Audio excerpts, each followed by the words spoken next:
Vitamin D ಬೇಕೇ ಬೇಕು ಪೂರಕವಾಗಿ. ವಿಟಮಿನ್ ಡಿ ಇಲ್ಲದೆ ಹೋದರೆ ಕ್ಯಾಲ್ಸಿಯಂ ಮೆಟಬಾಲಿಸಮ್ ಆಗೋದಿಲ್ಲ. ಸಿಟಿದು ಒಂದು ಜಂಜಾಟ ಇರುತ್ತಲ್ವಾ, ನಗರ ಪ್ರದೇಶದ. ಹಳ್ಳಿಗೆ ಹೋದಾಗ ನೇಚರು, ಈ ಥರದ ಆಚರಣೆಗಳು, ಒಳ್ಳೆಯ ಆಹಾರ, ಬಂಧು ವರ್ಗದವರು ಎಷ್ಟು ಚೆನ್ನಾಗಿರುತ್ತೆ ಅಂದರೆ ಆ ಮೆಮೊರಿ ಇರುತ್ತಲ್ಲ, ನಿಮ್ಮನ್ನ ಇನ್ನೊಂದು ಮುಂದಿನ ವರ್ಷದವರೆಗೂ ಇನ್ನೊಂದು ಹಬ್ಬಕ್ಕೆ ಬರೋವರೆಗೂ ನಿಮಗೆ ಆ ಮೆಮೊರೀಸು ಬೇಕು ನಮಗೆ. ನಮ್ಮ ಆಚರಣೆಗಳೇನಿದೆ ಅದರ ಬಗ್ಗೆ ಅದರಿಂದ ನಮಗೆ ಆರೋಗ್ಯ ಹೆಚ್ಚಾಗುತ್ತೆ ಅಂತ ಗೊತ್ತಾದರೆ ಮತ್ತೊಮ್ಮೆ ನಾವು ಅವುಗಳನ್ನೆಲ್ಲ ನಮ್ಮ ಜೀವನದಲ್ಲಿ ಅಳವಡಿಸ್ಕೋಬಹುದು. ಹಾಗಾಗಿ ಗಾಳಿಪಟ ಅನ್ನೋದರ ಹಿಂದೆ ಬೇಕಾದಷ್ಟು ಸೈನ್ಸ್ ಇದೆ. ಅದನ್ನು ಅರಿತುಕೊಂಡು ನಾವು ಮುಂದಿನ ವರ್ಷಕ್ಕಾದರೂ ಈ ವಿಡಿಯೋ ನೋಡಿದವರು ಗಾಳಿಪಟದ ಒಂದು ಆರಿಸೋದೇ ಆಗಲಿ, ಸಂಕ್ರಾಂತಿಯನ್ನು ಅರ್ಥಪೂರ್ಣವಾಗಿ ಆಚರಣೆ ಮಾಡೋದೇ ಆಗಲಿ ಮಾಡಬಹುದು. ಬರೀ ನಮ್ಮ ನೆಲ, ನಮ್ಮ ಕಾಲು ಭೂಮಿಯ ಸ್ಪರ್ಶ ಮಾಡಬೇಕು. ಭೂ ಸ್ಪರ್ಶ ಅಂತಾರೆ ನೋಡಿ, ಅದು ಬಹಳ ಮುಖ್ಯ. ಏನಂದ್ರೆ ಕೋಪ, ಆತಂಕ, ಅಯ್ಯೋ ಬಿದ್ದೈತು ಗಾಳಿಪಟ ಅನ್ನೋದು ಹಿಂಭಾಗದ್ದು. ಮುಂಭಾಗದ ಮೇಲೆ ತಡಿ ಒಂದು ಸ್ವಲ್ಪ ಎಳಿ, ಅದನ್ನ ದಾರನ ಸಡಿಲ ಮಾಡು ಅಥವಾ ದಾರನ ನೀನು ಅದನ್ನ ಟೈಟ್ ಮಾಡು, ಅವಾಗ ಅದು ಸರಿಯಾಗಿದಾಗುತ್ತೆ. ಅದು ಜಡ್ಜ್ ಮಾಡುತ್ತಲ್ಲ, ಅದು ಮುಂಭಾಗದ ಮೆದುಳು, ಅದೇ ಆಕ್ಟಿವೇಟ್ ಆಗುತ್ತೆ. ಆಮೇಲೆ ಮೋಟಾರ್ ಕಾರ್ಟೆಕ್ಸ್ ಆಕ್ಟಿವೇಟ್ ಆಗುತ್ತೆ. ಅದರ ಜೊತೆಗೆ ಕೋಆರ್ಡಿನೇಷನ್ ಎಲ್ಲ ಆಗಂಥದ್ದು. ಈ ಥರ ಮೆದುಳಿನ ಕೆಲವೊಂದು ಭಾಗಗಳು ಆಕ್ಟಿವೇಟ್ ಆಗ್ತಾ ಬರುತ್ತೆ. ವೈಜ್ಞಾನಿಕತೆಯನ್ನು ನಾವು ನೋಡಿದ್ರೆ ನಿಜವಾಗ್ಲೂ ಈ ಎಲ್ಲ ಆಚರಣೆಗಳು ಮನುಷ್ಯ ಪರಿಪೂರ್ಣ ಆರೋಗ್ಯವಂತನಾಗಿರಬೇಕು ಅಂತಲೇ ಮಾಡಿರೋ ಅಂಥ ಆಚರಣೆಗಳಿವೆ. ಈ ಥರದಲ್ಲಿ ಎಲ್ಲ ಕೆಮ್ತಾ ಇರ್ತಾರೆ, ಎಲ್ಲರಿಗೂ ಜ್ವರ ಅಂತೆ, ಅದಂತೆ ಇದಂತೆ ಒಂಥರ ಅದೇನಾಗುತ್ತೆ ಅಂದರೆ ಆ್ಯಕ್ಟಿವಿಟಿ, ಮನುಷ್ಯ ಒಂದು ಚುರುಕಾಗಿಲ್ಲದ ಕಾರಣ ಒಂದು ಆ ಕೈಂಡ್ ಆಫ್ ಅ ಡಿಪ್ರೆಷನ್, ಅದನ್ನು ಸೀಸನಲ್ ಡಿಪ್ರೆಷನ್ ಅಂತ ಕರೀತಾರೆ.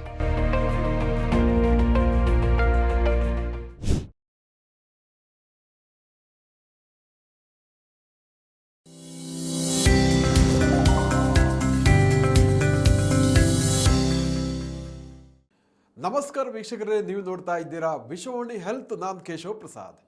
ವೀಕ್ಷಕರೇ, ಇತ್ತೀಚೆಗೆ ಸಂಕ್ರಾಂತಿ ಮುಗಿದಿದೆ. ಸಂಕ್ರಾಂತಿಯ ಹಬ್ಬದ ಸಂದರ್ಭಗಳಲ್ಲಿ ನೀವೆಲ್ಲ ಗಾಳಿಪಟವನ್ನು ಹಾರಿಸ್ತೀರಾ, ಮಕ್ಕಳ ಜೊತೆಗೆ ದೊಡ್ಡವರು ಎಂದು ಆ ಒಂದು ವ್ಯತ್ಯಾಸ ಇಲ್ಲದೆ ಬಹಳ ಹಬ್ಬದ ಸಂಭ್ರಮದಲ್ಲಿ ಗಾಳಿಪಟವನ್ನು ಹಾರಿಸಿದ್ದೀರಾ.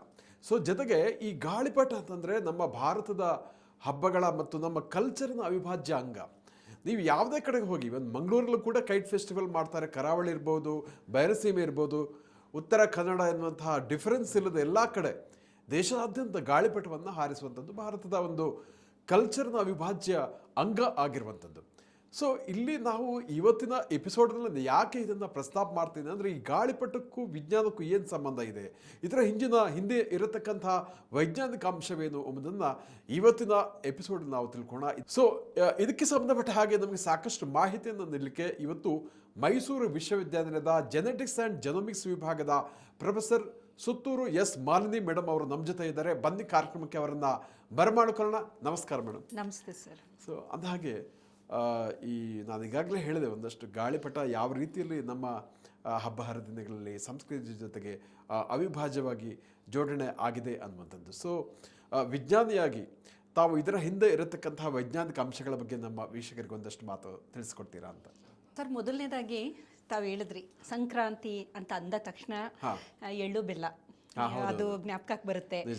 ಆಮೇಲೆ ಪೊಂಗಲ್, ಹೊಸ ಅಕ್ಕಿಯಿಂದ ನಾವು ಪೊಂಗಲ್ ಎಲ್ಲ ಮಾಡ್ತೀವಲ್ಲ, ಅದು ಜ್ಞಾಪಕಕ್ಕೆ ಬರುತ್ತೆ. ಮುಖ್ಯವಾಗಿ ಗಾಳಿಪಟ. ನಾವು ಇದ್ದಾಗಿಂದ ಸಣ್ಣ ಮಕ್ಕಳಿಂದ ಗಾಳಿಪಟಕ್ಕೂ ಮಕ್ಕಳಿಗೂ ಒಂದು ಅವಿನಾಭಾವ ಸಂಬಂಧ ಇರುತ್ತೆ. ಅದು ಬಣ್ಣ ಬಣ್ಣದ ಗಾಳಿಪಟ ಆಗಬೇಕು, ಅದಕ್ಕೆ ಬಾಲಂಗೊಂಚಿ ಅಂತ ಕಟ್ತಾ ಇದ್ವು. ಅದು ಚೆನ್ನಾಗಿ ಹಾರಬೇಕು ಮೇಲೆ ಅಂದರೆ ಬಾಲಂಗೊಂಚಿ. ಇದಕ್ಕೂ ಹೇಳ್ತೀವಿ ನೋಡಿ, ಯಾರು ಒಬ್ರು ಹಿಂದೆ ಒಬ್ರು ಬಂದರೆ ಬಾಲಂಗೊಂಚಿ ಥರ ಬರ್ತೀವಿ ಅಂತ. ಹಾಗಾಗಿ ಅದು. ಆಮೇಲೆ ಸೂತ್ರ ಅಂತ ಹಾಕೋರು, ಒಂದು ಅಳತೆ ಮಾಡಿ ಸೂತ್ರ ಹಾಕಿದ್ಮೇಲೆ ಗಾಳಿಪಟನ ನಾವು ಸರಿಯಾಗಿ ಆರ್ಸೋಕ್ಕೆ ಆಗ್ತಾ ಇತ್ತು.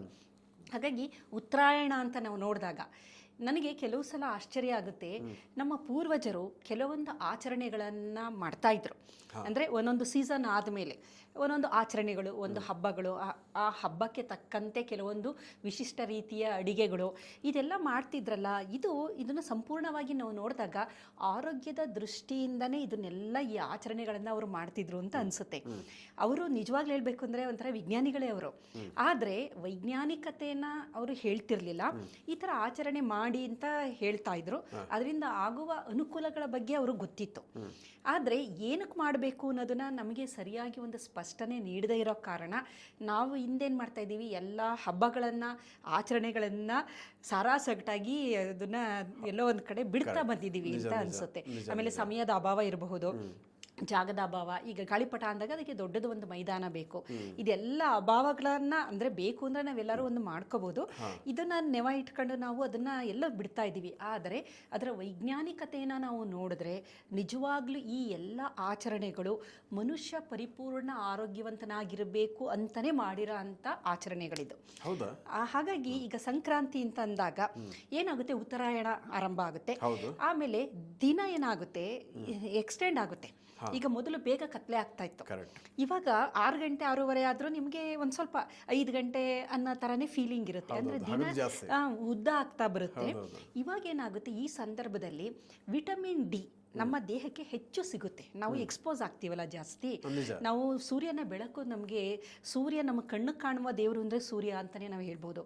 ಸೂರ್ಯ ಒಂದು ದಿನ ಇಲ್ಲ ಅಂತಂದರೆ ಜಗತ್ತಲ್ಲಿರುವ ಯಾವ ಜೀವರಾಶಿಯೂ ಬದುಕಕ್ಕೆ ಆಗೋದಿಲ್ಲ ಅಂತ ಪರಿಸ್ಥಿತಿ ಬಂದ್ಬಿಡುತ್ತೆ. ಹಾಗಾಗಿ ಸೂರ್ಯನ ಬೆಳಕು ನಾವು ಎಷ್ಟು ಮೈ ಒಡ್ಡುತ್ತೀವಿ, ಅದು ಏನಂದರೆ ಮುಂಜಾನೆ ಮತ್ತು ಸಾಯಂಕಾಲದ್ರಲ್ಲಿ ನಮಗೆ ಏನಾಗುತ್ತೆ ಅಂದರೆ ಅದು ಅಷ್ಟು ತೀಕ್ಷ್ಣವಾಗಿರೋದಿಲ್ಲ. ಅತಿ ನೇರಳೆ ಕಿರಣಗಳು ಕಮ್ಮಿ ಇರೋದ್ರಿಂದ ವಿಟಮಿನ್ ಡಿ ಉತ್ಪಾದನೆ ಆಗಬೇಕು ಅಂದರೆ ಸೂರ್ಯನ ಬೆಳಕು ಬೇಕೇ ಬೇಕು. ವಿಟಮಿನ್ ಡಿ ತುಂಬಾ ಮುಖ್ಯ ನಮಗೆ. ಈಗ ನಾವು ಏನೇ ಆಹಾರ ಸೇವನೆ ಮಾಡಲಿ, ಈಗ ಹಾಲು ಕುಡಿತೀವಿ, ಅದರಲ್ಲಿರುವ ಕ್ಯಾಲ್ಶಿಯಂ ಏನಿದೆ ಅದು ಮೆಟಬಲೈಸ್ ಆಗಿ ನಮ್ಮ ದೇಹದಲ್ಲಿ ಸರಿಯಾಗಿ ಇರಬೇಕು ಅಂತ ಅಂದರೆ ನಮಗೆ ವಿಟಮಿನ್ ಡಿ ಬೇಕೇ ಬೇಕು ಪೂರಕವಾಗಿ. ವಿಟಮಿನ್ ಡಿ ಇಲ್ಲದೆ ಹೋದರೆ ಕ್ಯಾಲ್ಶಿಯಂ ಮೆಟಬಾಲಿಸಮ್ ಆಗೋದಿಲ್ಲ. ಹಾಗಾಗಿ ನಮಗೆ ಸೂರ್ಯನ ಒಂದು ಬೆಳಕು ಅಂದರೆ ಎಕ್ಸ್ಪೋಸ್ ಆಗಬೇಕು. ಈ ವಿಂಟರಲ್ಲಿ ಏನಾಗಿರುತ್ತೆ ಅಂದರೆ ಚಳಿಗಾಲದಲ್ಲಿ ನಮಗೆ ಸೂರ್ಯನ ಬೆಳಕು ಅಷ್ಟು ಸಿಕ್ಕಿರೋದಿಲ್ಲ, ಎಕ್ಸ್ಪೋಸು ಆಗಿರೋಲ್ಲ. ಈಗ ಮಕರ ಸಂಕ್ರಾಂತಿ ಬಂದ ನಂತರ ಇದು ಹೊಸದಾಗಿ ನಾವು ಹೆಚ್ಚು ಸೂರ್ಯನಿಗೆ ಒಂದು ಮೈ ಒಡ್ಡುತ್ತೀವಿ. ಅದೊಂದು ಬಹಳ ಮುಖ್ಯವಾದದ್ದು. ಇದರ ಜೊತೆಗೆ ನಮ್ಮ ಸರ್ಕ್ಯಾಡಿಯಲ್ ರಿದಮ್ ಅಂತ ನಾನು ಹೇಳಿದ್ದೀನಿ, ದೈನಂದಿನ ಲಯ ಅಂತ ಇದೆ. ದೇಹದಲ್ಲಿ ಒಂದು ಲಯ ಇದೆ, ಪ್ರಕೃತಿಯಲ್ಲಿ ಒಂದು ಲಯ ಇದೆ, ದೇಹದ ಒಳಗಡೆ ಇರುವ ಎಲ್ಲ ಅಂಗಾಂಗಗಳಲ್ಲೂ ಲಯ ಇದೆ, ಜೀವಕೋಶಗಳಲ್ಲೂ ಲಯ ಇದೆ. ಈ ಲಯ ಸರಿಯಾಗಬೇಕು, ಸೆಟ್ ಆಗುತ್ತದು. ಈ ಸೀಸನ್ ವೈಸು ಯಾವ ರೀತಿ ಅಂತಂದರೆ, ಈಗ ನೋಡಿ ನಾವು ಕ್ಲಾಕ್ನ ಸೆಟ್ ಮಾಡ್ತೀವಲ್ಲ, ಆ ಥರ ಈ ಒಂದು ಸೀಸನ್ ಯಾವ್ಯಾವ ಥರ ಬರುತ್ತೆ, ಬೇಸಿಗೆಗಾಲ, ಮಳೆಗಾಲ, ಚಳಿ, ಆಗ ಒಳಗಿರುವ ಒಂದು ದೈನಂದಿನ ಲಯನೂ ಸೆಟ್ ಆಗ್ತಾ ಬರುತ್ತೆ. ಆ ಲಯ ಸೆಟ್ ಆಗ್ತಾ ಬರುತ್ತೆ. ಸುಪ್ರಾಕಯಾಸ್ಮೆಟಿಕ್ ನ್ಯೂಕ್ಲಿಯಸ್ ಅಂತ ಒಂದು ಗ್ರೂಪ್ ಆಫ್ ನ್ಯೂರಾನ್ಸ್ ಇದೆ ನಮ್ಮ ಮೆದುಳಿನಲ್ಲಿ. ಅದು ಆಕ್ಟಿವೇಟ್ ಆಗಿ ಆ ದೈನಂದಿನ ಲಯವನ್ನ ಅದು ಸರಿಯಾಗಿ ಮಾಡುತ್ತೆ. ಪೈನಿಯಲ್ ಗ್ಲ್ಯಾಂಡ್ ಅಂತಲೂ ನಾನು ಹೇಳಿದ್ದೀನಿ. ಬಟ್ ಮೇಯ್ನು ನಮಗೆ ಈ ಸುಪ್ರಾಕಯಾಸ್ಮೆಟಿಕ್ ನ್ಯೂಕ್ಲಿಯಸ್ಸೇ ನಮ್ಮ ಬಯಾಲಜಿಕಲ್ ಕ್ಲಾಕ್ ಅಥವಾ ಸರ್ಕ್ಯಾಡಿಯಲ್ ರಿದಮ್ ಅಂತ ಏನಂತೀವಿ ಅದನ್ನ ಸೆಟ್ ಮಾಡೋದು. ಅದು ಆಗುತ್ತೆ ಇವಾಗ ಈ ಸಂಕ್ರಾಂತಿಯ ನಂತರ ಒಂದು ರೀಸೆಟ್ ಥರ, ಇನ್ನೊಮ್ಮೆ ಅದು ಒಂಥರ ಏನಿರುತ್ತೆ ಅದನ್ನು ರೀಸೆಟ್ ಮಾಡೋ ಥರ ಆಗುತ್ತೆ. ಇದರ ಜೊತೆಗೆ ಬಹಳ ಮುಖ್ಯವಾಗಿ ಈ ಒಂದು ಚಳಿಗಾಲ ಅಂತಿದೆಯಲ್ಲ, ಆವಾಗ ಮನುಷ್ಯ ಸ್ವಲ್ಪ ಖಿನ್ನತೆಗೆ ಬರ್ತಾನೆ. ಏನಕ್ಕೆ ಅಂತಂದರೆ ಚಳಿ ಆ್ಯಕ್ಟಿವ್ ಆಗಿರೋದಿಲ್ಲ, ಅದ್ರ ಜೊತೆಗೆ ಈ ಸ್ವಲ್ಪ ಇಮ್ಯುನಿಟಿ ಡೌನ್ ಆಗಿರುತ್ತೆ. ಇನ್ಫೆಕ್ಷನ್ ನೀವು ನೋಡಿರ್ಬೋದು, ಚಳಿಗಾಲದಲ್ಲಿ ಎಲ್ಲ ಕೆಮ್ತಾ ಇರ್ತಾರೆ, ಎಲ್ಲರಿಗೂ ಜ್ವರ ಅಂತೆ, ಅದಂತೆ ಇದಂತೆ, ಒಂಥರ ಅದೇನಾಗುತ್ತೆ ಅಂದರೆ ಆ್ಯಕ್ಟಿವಿಟಿ ಮನುಷ್ಯ ಒಂದು ಚುರುಕಾಗಿಲ್ಲದ ಕಾರಣ ಒಂದು ಆ ಕೈಂಡ್ ಆಫ್ ಅ ಡಿಪ್ರೆಷನ್, ಅದನ್ನು ಸೀಸನಲ್ ಡಿಪ್ರೆಷನ್ ಅಂತ ಕರೀತಾರೆ. ಅದಾಗುತ್ತೆ. ಈ ತುಂಬ ಕೆಲವೊಂದು ಚಳಿಯಿಂದನೇ ಕೂಡಿರುವ ಪ್ರದೇಶ ಇರುತ್ತೆ, ಪೋಲಾರ್ ರೀಜನ್ ಅಂತ ಅನ್ಬೋದು. ಈಗ ರಷ್ಯಾ ಅಂತ ಎಲ್ಲ ಕಡೆ ಏನಾಗುತ್ತೆ ಅಂದರೆ ಒಂದಷ್ಟು ತಿಂಗಳುಗಳ ಕಾಲ ಹಿಮಾನೇ ಆವೃತವಾಗಿರೋದ್ರಿಂದ ಮನುಷ್ಯ ಒಂಥರ ಒಂದು ಡಿಪ್ರೆಷನ್ಗೆ, ಖಿನ್ನತೆಗೆ ಒಳಪಡ್ತಾನೆ ಅಂತ ವಿಜ್ಞಾನಿಗಳು ತಿಳಿಸಿದ್ದಾರೆ. ಆ ಥರ ಎಲ್ಲೋ ಒಂದು ಕಡೆ ಮನುಷ್ಯ ಆ ಒಂದು ಖಿನ್ನತೆಯ ಒಂದು ಹಾದಿಯಲ್ಲಿ ಇರ್ತಾನಲ್ಲ, ಅದನ್ನು ಸರಿಯಾಗಿ ಅವನ್ನ ಚುರುಕು ಮಾಡೋಕ್ಕೆ, ಆಕ್ಟಿವೇಟ್ ಮಾಡೋಕ್ಕೆ ಸಂಕ್ರಾಂತಿಯ ನಂತರದ ಏನಿರುತ್ತೆ ಉತ್ತರಾಯಣ ಅಂತ ಕರಿತೀವಿ, ಅದು ಅದ್ಭುತವಾಗಿ ಕೆಲಸ ಮಾಡುತ್ತೆ. ಇದರ ಜೊತೆಯಲ್ಲಿ ನಮ್ಮ ಇಮ್ಯುನಿಟಿ ಬೂಸ್ಟ್ ಆಗೋದು ಸಂಕ್ರಾಂತಿಯ ನಂತರ. ಅಲ್ಲಿವರೆಗೂ ಇಮ್ಯುನಿಟಿ ಅಂದರೆ ನಮ್ಮ ರೋಗ ಪ್ರತಿರೋಧಕ ಶಕ್ತಿ. ಈ ಚಳಿಗಾಲದಲ್ಲಿ ಸ್ವಲ್ಪ ಎಲ್ಲ ನಮಗೆ ಎಲ್ಲ ಮನೆ ಮಂದಿಗೆಲ್ಲ ಏನಾದರೂ ಒಂದು ಸಣ್ಣ ಪುಟ್ಟ ನೆಗಡಿ ಅಂತೆ, ಜ್ವರ ಅಂತೆ, ಗಂಟ್ಲು ನೋವು ಇದೆಲ್ಲ ಇರುತ್ತಲ್ಲ, ವೈರಲ್ ಫೀವರು. ಇದರ ನಂತರ ಏನಾಗುತ್ತೆ, ಸ್ವಲ್ಪ ಅದೆಲ್ಲ ಕ್ಲಿಯರ್ ಆಗ್ತಾ ಬರುತ್ತೆ. ವೈರಲ್ ಲೋಡ್ ಇರುತ್ತಲ್ಲ, ಅದು ಒಂದು ಪ್ರಕೃತಿಯಲ್ಲಿ ಇರುತ್ತಲ್ಲ, ಒಂದು ಮನೆಯಲ್ಲಿದೆ ಅಂತ ಇಟ್ಕೊಳ್ಳಿ, ಅದು ಕಮ್ಮಿ ಆಗ್ತಾ ಬರುತ್ತೆ. ಕಾರಣ ಏನಾಗುತ್ತೆ, ನಾವು ಹೊರಗಡೆ ಹೋಗ್ತೀವಿ, ಸೂರ್ಯನ ಬೆಳಕಿಗೆ ಹೋಗ್ತೀವಿ, ಒಳ್ಳೆ ಗಾಳಿ, ಈಗ ಗಾಳಿಪಟ ಆರಿಸ್ಬೇಕಾದ್ರೆ ಒಳ್ಳೆ ಗಾಳಿ ಬೀಸೋದು ಜಾಸ್ತಿ ಇರುತ್ತೆ. ಈ ಒಂದು ಸಂದರ್ಭದಲ್ಲಿ ವಿಂಡ್ ಫ್ಲೋ ಏನಿರುತ್ತೆ ಅದು ತುಂಬ ಚೆನ್ನಾಗಿರುತ್ತೆ.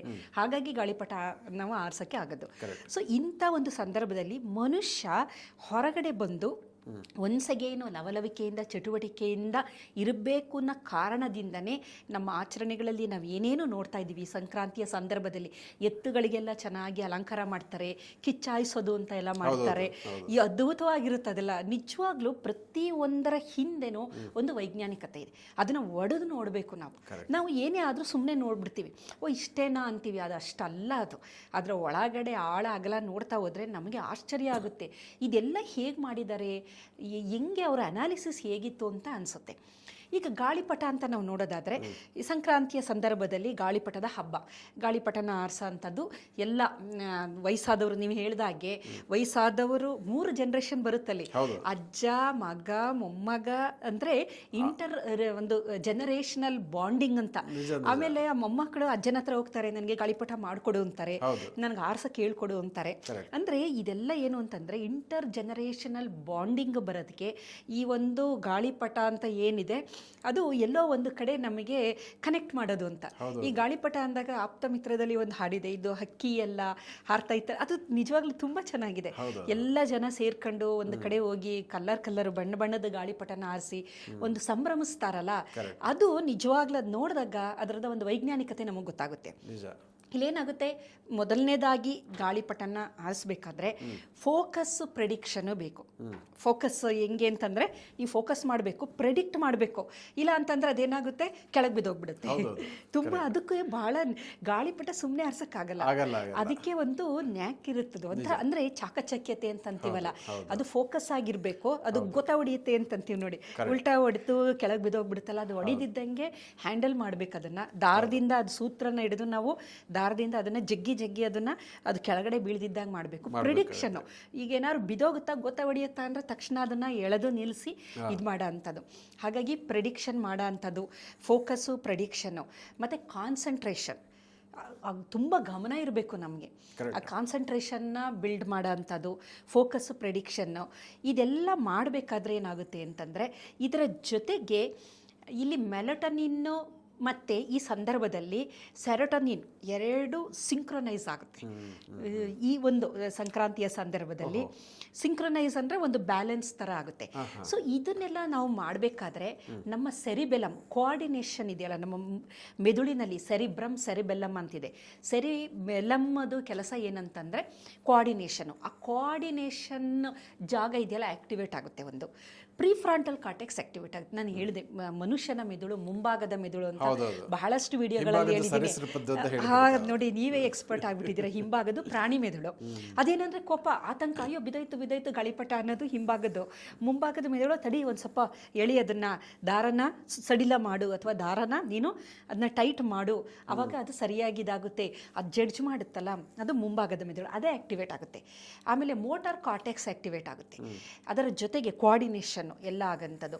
ಈ ಥರ ಮೆದುಳಿನ ಕೆಲವೊಂದು ಭಾಗಗಳು ಆಕ್ಟಿವೇಟ್ ಆಗ್ತಾ ಬರುತ್ತೆ. ಇದರ ಜೊತೆಯಲ್ಲಿ ಈ ಒಂದು ಸಂದರ್ಭದಲ್ಲಿ ನಮ್ಗೇನಾಗುತ್ತೆ ಅಂತಂದರೆ, ಗಾಳಿಪಟ ಮಾಡಬೇಕಾದ್ರೆ ಶೋಲ್ಡರು, ಕೈ, ಶೋಲ್ಡರ್ ಇದೆಯಲ್ಲ, ಸ್ಕ್ಯಾಪ್ಯುಲಾ ರೀಜನ್, ಶೋಲ್ಡರು, ರಿಸ್ಟ್, ಎದೆಯ ಭಾಗ, ಇದಕ್ಕೆಲ್ಲ ಒಂದು ಎಕ್ಸಸೈಸ್ ಆಯಿತು. ಆಮೇಲೆ ಹೊರಗಡೆ ನಾವು ಮಾಡೋದ್ರಿಂದ ಒಳ್ಳೆ ಗಾಳಿ, ಆಮೇಲೆ ಏನಾಗುತ್ತೆ ನಮ್ಮ ಬ್ರೀತಿಂಗ್ ಇದೆಯಲ್ಲ ಅದು ತುಂಬ ಚೆನ್ನಾಗಾಗುತ್ತೆ. ಇದನ್ನೆಲ್ಲ ಮೈದಾನದಲ್ಲಿ ನಾವು ಮಾಡೋ ಅಂಥದ್ದು. ಅಲ್ಲಿ ಏನು ಪೊಲ್ಯೂಷನ್ ಇರೋದಿಲ್ಲ ಅಲ್ಲ. ನೀವು ನೋಡಿ ಸೈನ್ಸ್ ಹೇಗಿದೆ ಅಂತ, ಅಲ್ಲಿ ಏನು ಪೊಲ್ಯೂಷನ್ ಇಲ್ಲ, ಯಾವುದೋ ವಾಹನಗಳಿಲ್ಲ, ಏನೂ ಇಲ್ಲ, ದೊಡ್ಡ ಮೈದಾನ, ಗಾಳಿ ಚೆನ್ನಾಗಿ ಬರ್ತಾ ಇದೆ. ನಮ್ಮ ಆಲ್ವಿಯೋಲಾರ್ ಅಂದರೆ ನಮ್ಮ ಲಂಗ್ಸ್ ಏನಿದೆ, ಶ್ವಾಸಕೋಶ ಇದೆಯಲ್ಲ, ಅದರ ಸಣ್ಣ ತುದಿಯಲ್ಲಿ ಆಲ್ವಿಯೋಲಾರ್, ಅಲ್ಲೇ ನಮ್ಮ ಆಕ್ಸಿಜನ್ ಎಕ್ಸ್ಚೇಂಜ್ ಆಗೋಂಥದ್ದು, ಅದು ತುಂಬ ಚೆನ್ನಾಗಿ ಆಗ್ತಾ ಬರುತ್ತೆ. ಪ್ಯೂರ್ ಆಕ್ಸಿಜನ್ ಸಿಕ್ತು, ಸನ್ಲೈಟ್ ಸಿಕ್ತು. ಅದ್ರ ಜೊತೆ ಎಲ್ಲ ಜನಗಳು, ಅಜ್ಜ ಮೊಮ್ಮಗ ಎಲ್ಲ ಇರ್ತೀವಿ, ಜನರೇಷನಲ್ ಒಂದು ಬಾಂಡಿಂಗ್ ಆಯಿತು. ಇಷ್ಟೆಲ್ಲ ಆಗಬೇಕಾದ್ರೆ ಏನಾಗುತ್ತೆ ಅಂದರೆ ನಮ್ಮ ಶೋಲ್ಡರ್ ಇದು ಎಲ್ಲ ಒಂಥರ ಸ್ಟಿಫ್ನೆಸ್ ಬರುತ್ತೆ, ಸ್ಟ್ರೆಂತನ್ ಆಗ್ತಾ ಬರುತ್ತೆ. ಇಷ್ಟು ದಿನ ಚಳಿ ಅಂತ ಮನೆ ಒಳಗಡೆ ಸೇರ್ಕೊಂಡಿರೋರು ಈಗ ಈಚೆಗೆ ಬರ್ತೀವಿ. ಸೊ ಇದೆಲ್ಲ ಒಂದು ಫಿಟ್ನೆಸ್, ಸ್ಟಿಫ್ನೆಸ್ ಎಲ್ಲ ಏನಿರುತ್ತೆ ಅದು ಸಿಕ್ಕುತ್ತೆ. ಇಷ್ಟೆಲ್ಲ ಆಗಷ್ಟರಲ್ಲಿ ನಮ್ಮ ಮೆದುಳಿನಲ್ಲಿ ಎಂಡಾರ್ಫಿನ್ ಬಿಡುಗಡೆ ಆಗುತ್ತೆ. Endorphin pain killer hormone hormone. ಕೈಯೆಲ್ಲ ನೋವ್ತಾ ಇರುತ್ತೆ, ಬಟ್ ಸ್ಟಿಲ್ ಖುಷಿ ಆಗ್ತಾ ಇರುತ್ತೆ.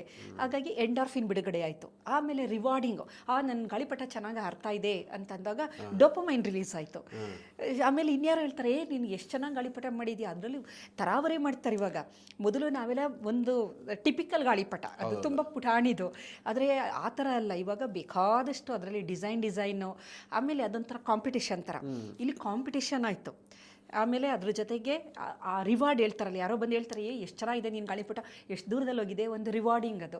ಸೊ ಅವಾಗ ಏನಾಗುತ್ತೆ ಅಂದರೆ ನಮ್ಮ ಡೋಪಮೈನ್ ರಿಲೀಸ್ ಆಯಿತು.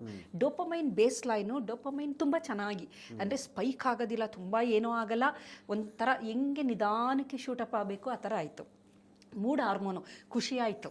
ಅದೆಲ್ಲ ನೋಡಿ ಕಲರ್ ಗಾಳಿಪಟ ಅಷ್ಟು ದೂರ ಇರೋದು, ಸೆರೋಟೋನಿನ್ ಹಾರ್ಮೋನು ಬಿಡುಗಡೆ ಆಯಿತು. ಇವೆಲ್ಲ ಆದಾಗ ಆಕ್ಸಿಟಾಸಿನ್ ಏನಂದರೆ ಲವ್ ಹಾರ್ಮೋನು, ಬಾಂಡಿಂಗ್ ಹಾರ್ಮೋನು, ಅದು ಯಾವಾಗ ಬಿಡುಗಡೆ ಆಗುತ್ತೆ ಅಂದರೆ ಎಲ್ಲ ಇರ್ತಾರೆ, ಫ್ರೆಂಡ್ಸ್ ಇರ್ತಾರೆ, ಫ್ಯಾಮಿಲಿ ಮೆಂಬರ್ಸ್ ಇರ್ತಾರೆ, ಎಲ್ಲ ನೋಡಿ ಚೆನ್ನಾಗಿದೆ ಅಂತ ಒಂದು ಅಪ್ರಿಸಿಯೇಷನು ಇದೆಲ್ಲ ಬಂದಾಗ ಬಾಂಡಿಂಗ್ ಹಾರ್ಮೋನ್, ಅದು ಲವ್ ಹಾರ್ಮೋನು. ನಮಗೆ ಖುಷಿ ಆಗುತ್ತೆ, ಇದು ನಮ್ಮ ಚಿಕ್ಕಪ್ಪ ಮಾಡ್ಕೊಟ್ಟಿದ್ದು ಗಾಳಿಪಟ, ನಮ್ಮ ಅಪ್ಪ ಮಾಡಿದ್ದು, ನಮ್ಮ ತಾತ ಮಾಡ್ಕೊಟ್ಟಿದ್ದು. ಅದರಲ್ಲಿ ಎಕ್ಸ್ಪರ್ಟ್ಗಳಿರ್ತಾರೆ, ಪಟ ಮಾಡೋ ಎಕ್ಸ್ಪರ್ಟ್ಗಳೇ ಇರ್ತಾರೆ, ಅವ್ರ ಹೆವಿ ಡಿಮ್ಯಾಂಡು.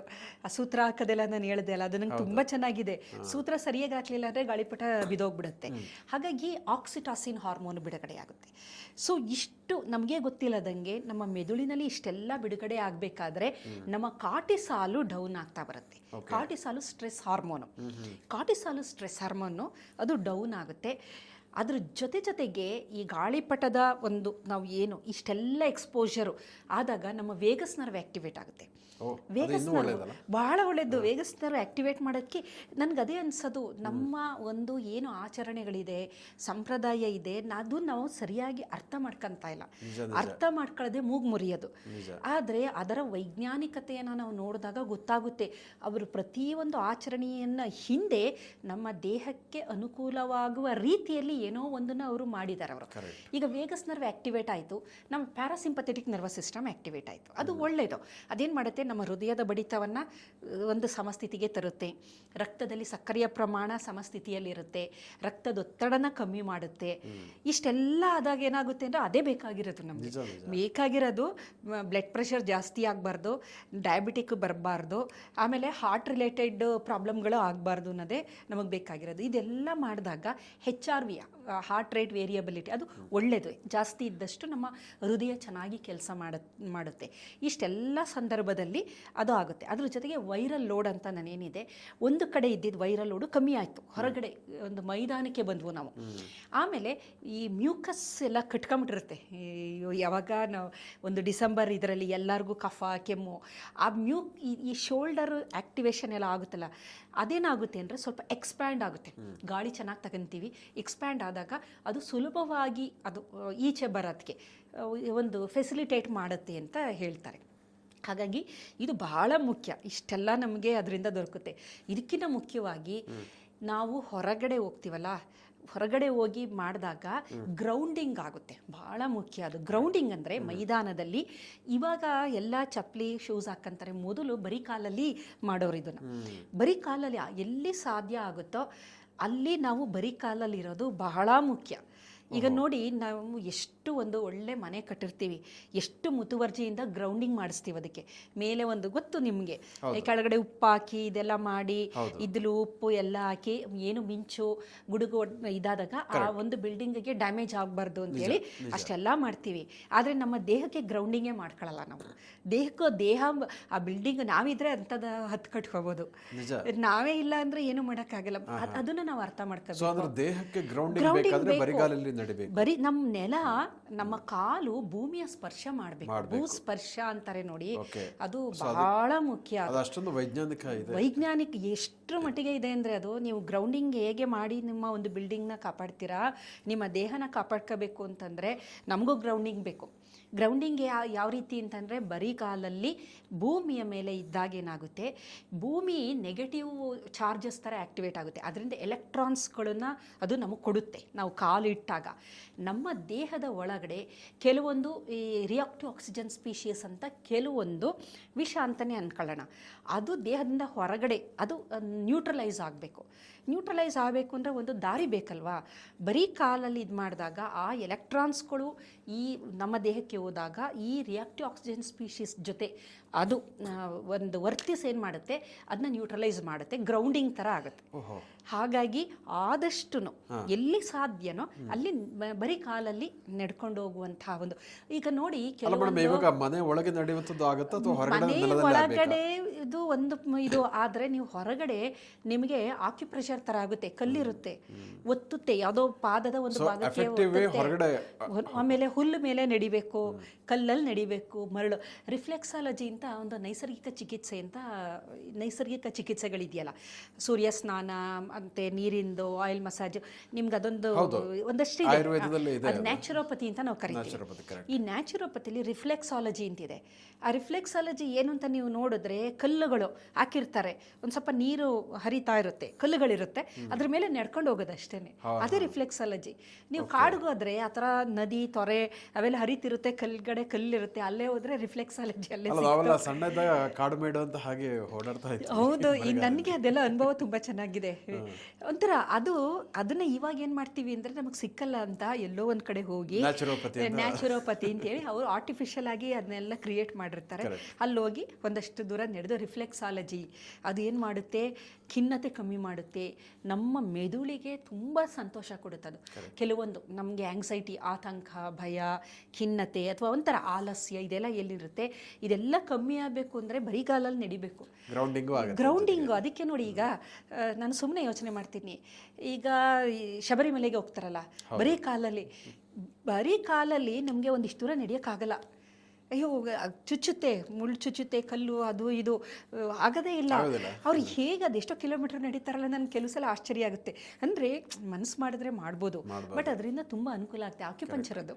ಆಕ್ಯುಪ್ರೆಷರ್ ಎಲ್ಲ ಆಗುತ್ತಲ್ಲ, ಆ ಥರ ಗ್ರೌಂಡಿಂಗ್ ಆಗುತ್ತೆ. ಇಷ್ಟೆಲ್ಲ ಬೆನಿಫಿಟ್ಗಳನ್ನ ನಾವು ಈ ಒಂದು ಗಾಳಿಪಟನ ಹಾರಿಸೋದ್ರಲ್ಲಿ ನಾವು ನೋಡ್ಬೋದು. ಒಳ್ಳೆ ಹಾರ್ಮೋನುಗಳು ಏನೇನು ನಮ್ಮ ದೇಹಕ್ಕೆ ಬೇಕು, ನಾನು ಹೇಳಿದ್ನಲ್ಲ ಎಲ್ಲ ಲಿಸ್ಟ್ ಆಫ್ ಹಾರ್ಮೋನ್ಸ್ಗಳು, ಅದೆಲ್ಲ ಬಿಡುಗಡೆ ಆಗುತ್ತೆ. ಒತ್ತಡದ ಹಾರ್ಮೋನು ಕಮ್ಮಿ ಆಗುತ್ತೆ, ನಮ್ಮ ವೇಗಸ್ ನರ್ವ್ ಆ್ಯಕ್ಟಿವೇಟ್ ಆಗುತ್ತೆ, ಮುಂಭಾಗದ ಮೆದುಳು ಆ್ಯಕ್ಟಿವೇಟ್ ಆಗುತ್ತೆ, ಆಮೇಲೆ ನಮ್ಮ ಶ್ವಾಸಕೋಶ ಎಕ್ಸ್ಪ್ಯಾಂಡ್ ಆಗುತ್ತೆ, ಒಳ್ಳೆ ಗಾಳಿ, ವಿಟಮಿನ್ ಡಿ, ಈ ಥರ ಇದರಿಂದ ಬೇಕಾದಷ್ಟು ಪ್ರಯೋಜನಗಳಿದೆ. ಇದರ ಜೊತೆಗೆ ಆ ಸಂದರ್ಭದಲ್ಲಿ ಮಣ್ಣಿನ ಫಲವತ್ತತೆ, ಈಗ ನೋಡಿ ಆ 1 ಇಯರ್ ಕಂಪ್ಲೀಟ್ ಆಗುತ್ತಲ್ವಾ, ಆಗ ಹೊಸ ಅಕ್ಕಿ ನಮಗೆ ಸಿಕ್ಕುತ್ತೆ. ಅದರಲ್ಲೇ ತಾನೇ ಪೊಂಗಲ್ ಅಂತೆಲ್ಲ ಮಾಡ್ತೀವಿ. ಮಣ್ಣಿನ ಫಲವತ್ತತೆ, ಒಂದು ಪೂಜೆ ಮಾಡೋದೇ ಆಗಲಿ, ಕೆಲವೊಂದು ರಿಚುವಲ್ಸ್ ಇದೆಯಲ್ಲ, ಹಸುಗಳಿಗೆ ಆ ಸಂದರ್ಭದಲ್ಲಿ ಅಲಂಕಾರ ಮಾಡೋದೇ ಆಗಲಿ, ಇದೆಲ್ಲ ಏನಾಗುತ್ತೆ ಅಂದರೆ ಎಲ್ಲೋ ಒಂದು ಕಡೆ ನಮ್ಮ ಮನಸ್ಸಿನ ಮೇಲೆ ಪರಿಣಾಮ ಬೀರೋದ್ರಿಂದ ಸಂತೋಷ, ನಮಗೆ ಗೊತ್ತಿಲ್ಲದಂತೆ ನಮಗೆ ಸಂತೋಷ ಆಗ್ತಾ ಇರುತ್ತೆ. ಆಮೇಲೆ ಒಫಾಯ್ಡ್ ಅಂತ ರೆಸೆಪ್ಟಾರ್ಸ್ಗಳು, ಒಫಾಯ್ಡ್ ಸಿಸ್ಟಮ್ ಅಂತ ಮೆದುಳಿನಲ್ಲಿದೆ, ಎಂಡೋಕ್ಯಾನೋಬಿನ್ ಅಂತ, ಇವೆಲ್ಲ ಬ್ಲಿಸ್ ಮಾಲಿಕ್ಯೂಲ್ಸ್ಗಳು. ಈಗ ನೋಡಿ, ದೇವಸ್ಥಾನಕ್ಕೆ ಹೋಗಿ ನೀವು ಎಲ್ಲ ರಿಚುವಲ್ಸ್ ಮಾಡಿದಾಗ ಅಬ್ಬಾ ಎಷ್ಟು ಚೆನ್ನಾಗಿತ್ತು ಅಂತೀವಿ.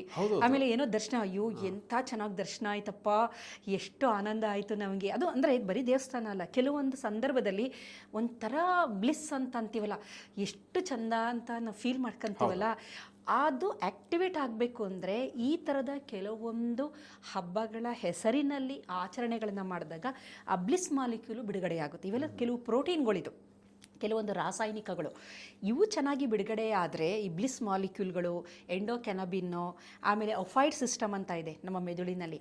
ಅದು ಹೆಂಗೆ ಅಂತಂದರೆ ಪೇಯ್ನ್ ಗೊತ್ತಾಗಲ್ಲ ನಿಮಗೆ. ಆ ಪೇಯ್ನು ನಿಮಗೆ, ಆ ಪೇಯ್ನ್ ಗೊತ್ತೇ ಆಗೋದಿಲ್ಲ, ಎಷ್ಟೋ ಇದಾಗಿರುತ್ತೆ.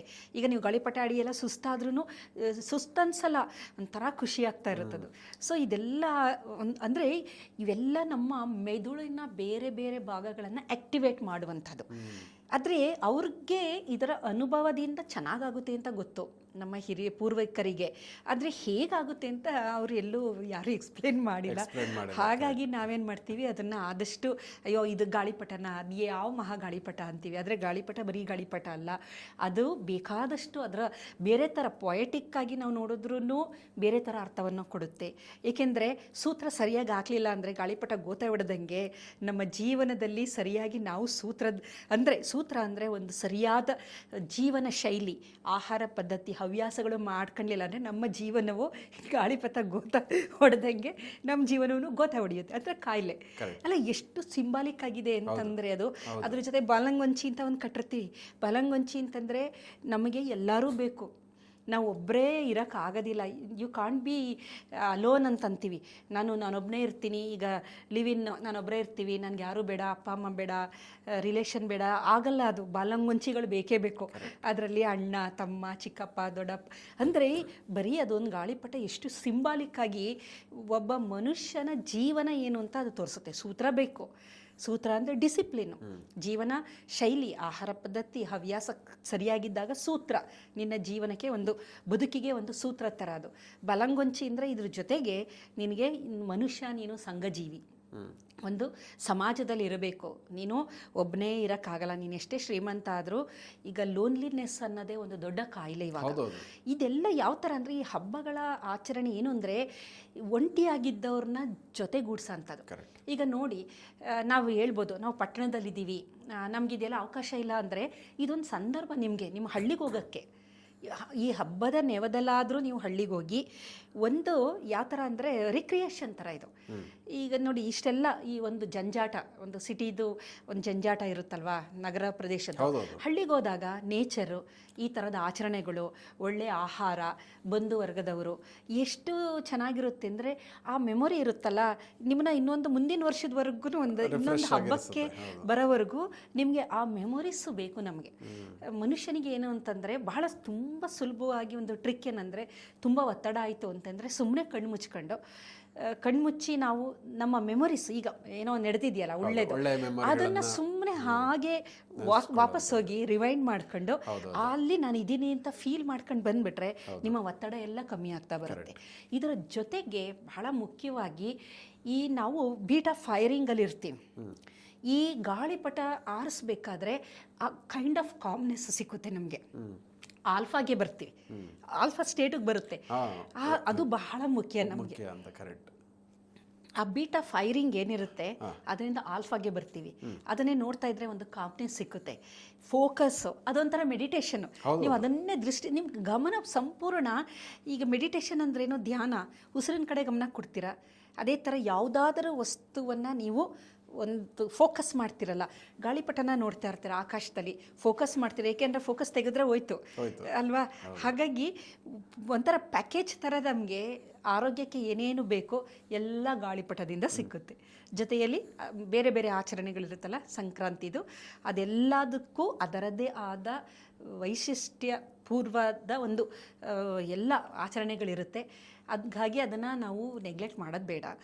ಎಲ್ಲೋ ಒಂದು ಕಡೆ ಅದನ್ನು ನಾವು ಪುನಃ ಅದನ್ನು, ಈಗ ಏನಾಗಿದೆ ಅಂದರೆ ಬಿಟ್ಟಿರೋದು ನಾವು ಪುನಃ ನಾವು ತಗೋಬೇಕು. ಈ ಆ್ಯಂಟಿಕ್ ಪೀಸ್ ಅಂತ ನೋಡ್ತೀವಲ್ವ, ಹಳೆದೆಲ್ಲ ಮೊದಲು ನೋಡಿ ಎಲ್ಲ ಬಿಸಾಕ್ತಾ ಇದ್ವು, ಹಿತ್ತಾಳೆ, ತಾಮ್ರ, ಅದಕ್ಕೆ ಅದು ಹೆಂಗೆ ಅದನ್ನು ಕ್ಲೀನ್ ಮಾಡೋದು ಅಂತ ಜನ ಅದನ್ನು ಮೇಲೆ ಎತ್ತಾಕ್ಬಿಡ್ತಿದ್ರು, ಇಲ್ಲ ಕೊಟ್ಬಿಡ್ತಾಯಿದ್ರು ಅಲ್ವಾ. ಈಗೇನು ಮಾಡ್ತಾರೆ, ಹುಡುಕೊಂಡು ತರ್ತಾರದು ಎಷ್ಟು ಚೆನ್ನಾಗಿರುತ್ತೆ ಅಂತ. ಹೀಗೆ ಮುಂದಿನ ದಿನಗಳಲ್ಲಿ ನಮ್ಮ ಆಚರಣೆಗಳೇನಿದೆ ಅದರ ಬಗ್ಗೆ ಅದರಿಂದ ನಮಗೆ ಆರೋಗ್ಯ ಹೆಚ್ಚಾಗುತ್ತೆ ಅಂತ ಗೊತ್ತಾದರೆ ಮತ್ತೊಮ್ಮೆ ನಾವು ಅವುಗಳನ್ನೆಲ್ಲ ನಮ್ಮ ಜೀವನದಲ್ಲಿ ಅಳವಡಿಸ್ಕೋಬಹುದು. ಹಾಗಾಗಿ ಗಾಳಿಪಟ ಅನ್ನೋದರ ಹಿಂದೆ ಬೇಕಾದಷ್ಟು ಸೈನ್ಸ್ ಇದೆ. ಅದನ್ನು ಅರಿತುಕೊಂಡು ನಾವು ಮುಂದಿನ ವರ್ಷಕ್ಕಾದರೂ ಈ ವಿಡಿಯೋ ನೋಡಿದವರು ಗಾಳಿಪಟದ ಒಂದು ಆರಿಸೋದೇ ಆಗಲಿ, ಸಂಕ್ರಾಂತಿಯನ್ನು ಅರ್ಥಪೂರ್ಣವಾಗಿ ಆಚರಣೆ ಮಾಡೋದೇ ಆಗಲಿ ಮಾಡಬಹುದು. ಸೊ ಗಾಳಿಪಟ ಅಂದರೆ ಅದು ಕೇವಲ ಗಾಳಿಪಟ ಅಲ್ಲ ಅನ್ನುವಂಥದ್ದು. ಸೊ ಈಗ ವಿಟಮಿನ್ ಡಿ ಇರ್ಬೋದು, ಅಥವಾ ಈ ಒಂದು ಒಳ್ಳೆಯ ಹಾರ್ಮೋನ್ಸನ್ನು ಉದ್ದೀಪನ ಮಾಡಲಿಕ್ಕಿರ್ಬೋದು.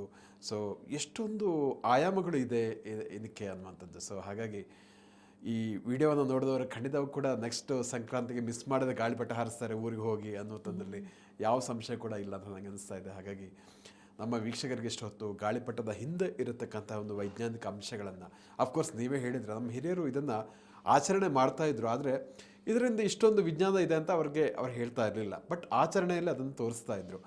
ಅದನ್ನು ಕಲಿಯೋದ್ರಲ್ಲಿ ನಮ್ಮ ಪೀಳಿಗೆ ಮೇ ಬಿ ಎಡವಿ ಇರ್ಬೋದು, ಮರೆತು ಹೋಗಿರ್ಬೋದು.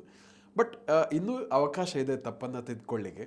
ಸೊ ಹಾಗಾಗಿ ಮುಂದಿನ ಸಲದ ಸಂಕ್ರಾಂತಿ ವೇಳೆಗೆ ಒಂದಷ್ಟು ಮಂದಿ ಖಂಡಿತ ಇದಕ್ಕೆ ಬರ್ತಾರೆ ಅಂತ ಅಂದ್ಕೊಳ್ತಾ ಇಷ್ಟೊತ್ತು ನಮ್ಮ ವೀಕ್ಷಕರಿಗೆ ಈ ವಿಚಾರಗಳನ್ನು ತಿಳಿಸ್ಕೊಡೋದು ಬಹಳ ಮುಖ್ಯ ಆಗುತ್ತೆ. ಆ ಕೆಲಸವನ್ನು ತಾವು ಮಾಡಿದ್ದೀರಿ, ಅದಕ್ಕಾಗಿ ಧನ್ಯವಾದಗಳು.